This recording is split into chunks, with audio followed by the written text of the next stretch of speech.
अस्सलाम वालेकुम जुले साथियों, आज जो हमारा first batch of caravan for the restoration of democracy in Ladakh Kargil democratic alliance का जो कल करगिल से निकला था, आज जम्मू से चंडीगढ़ की तरफ रवाना होने जा रहा है। और यहाँ से चंडीगढ़ में हम अपने जो लेह एपेक्स बॉडी का जो कारवान है, जो जनाब सोनम वांगचुक साहब के साथ वहाँ से लेह से आ रहा है और चंडीगढ़ पहुँचा है, और हम उसके साथ शामिल होने जा रहे हैं। और हमारी जो 4 अहम डिमांड्स हैं, जो लेह एपेक्स बॉडी और कारगिल डेमोक्रेटिक अलायंस मुसलसल जिसके लिए स्ट्रगल कर रही है, जिसमें ख़ासकर लद्दाख में डेमोक्रेसी की बहाली, स्टेटहुड दिए जाने, फुल फ्लेज स्टेटहुड की डिमांड, लद्दाख को कानून के 6ठे शेड्यूल में शामिल किए जाने की जो हमारी मांग है, क्योंकि हमारी ज़मीनों का तहफ़्फ़ुज़, कल्चर का तहफ़्फ़ुज़, ग्लेशियर्स का तहफ़्फ़ुज़, इन्वायरमेंट का तहफ़्फ़ुज़ हमारे लिए एक बहुत बड़ा क्रूशल इशू है। और उसके साथ साथ हमारे लिए अनएम्प्लॉयमेंट, जो बढ़ता हुआ बेरोज़गारी है, जिससे लद्दाख के जो यूथ्स हैं वो काफ़ी फ्रस्ट्रेटेड हैं। इस वक्त लद्दाख में कोई पब्लिक सर्विस कमीशन नहीं है। पिछले 4 से 5 साल में एक भी गेजेटेड पोस्ट की नौकरी किसी सिंगल लद्दाखी को नहीं दी गई है।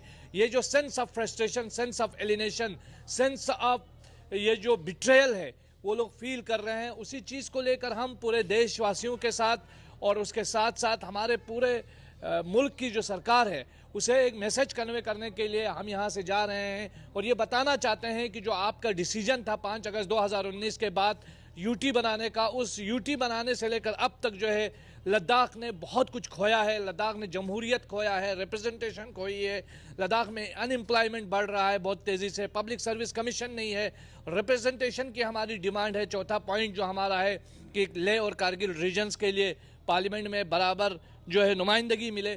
तो ये जो सारी डिमांड्स हैं, उन डिमांड्स को लेकर के हम बढ़ रहे हैं। हमें उम्मीद है सरकार हमारी इन बातों को सुनेगी। और ये एक सरकार को पैगाम भी हम देना चाहते हैं कि हमारी आपसे कोई व्यक्तिगत लड़ाई नहीं है, कोई दुश्मनी नहीं है।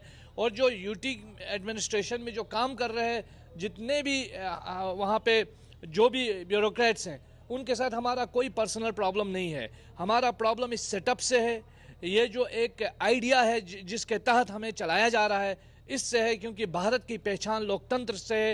हिंदुस्तान की आज़ादी से लेकर अब तक पहली बार ऐसा हो रहा है कि जम्मू कश्मीर में इंतखाबात हो रहे हैं और लद्दाख के लोग अपनी रिप्रेजेंटेशन से महरूम है, लद्दाख में इंतखाबात नहीं हो रहे हैं। इन्हीं डिमांड्स को लेकर के हमारा ये पीसफुल कारवान आगे बढ़ रहा है।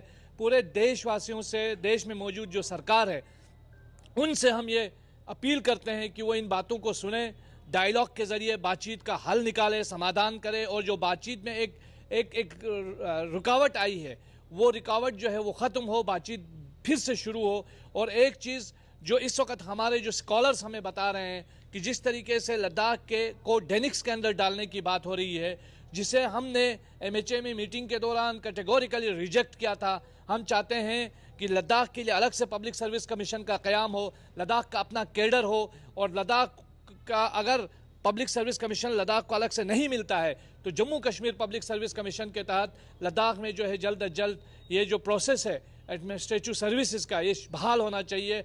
और हम उम्मीद करते हैं हिंदुस्तान में जो मौजूद लोग हैं, हिंदुस्तान में मौजूद जो सरकार है, वो लद्दाख के लोगों की डिमांड्स को सुनेगी और उसे सरकार से मनवाने में हमारा साथ देगी। बहुत बहुत शुक्रिया। जय Hind. For more updates, subscribe to our channel Kargil Today. Click the show links and enjoy watching the videos.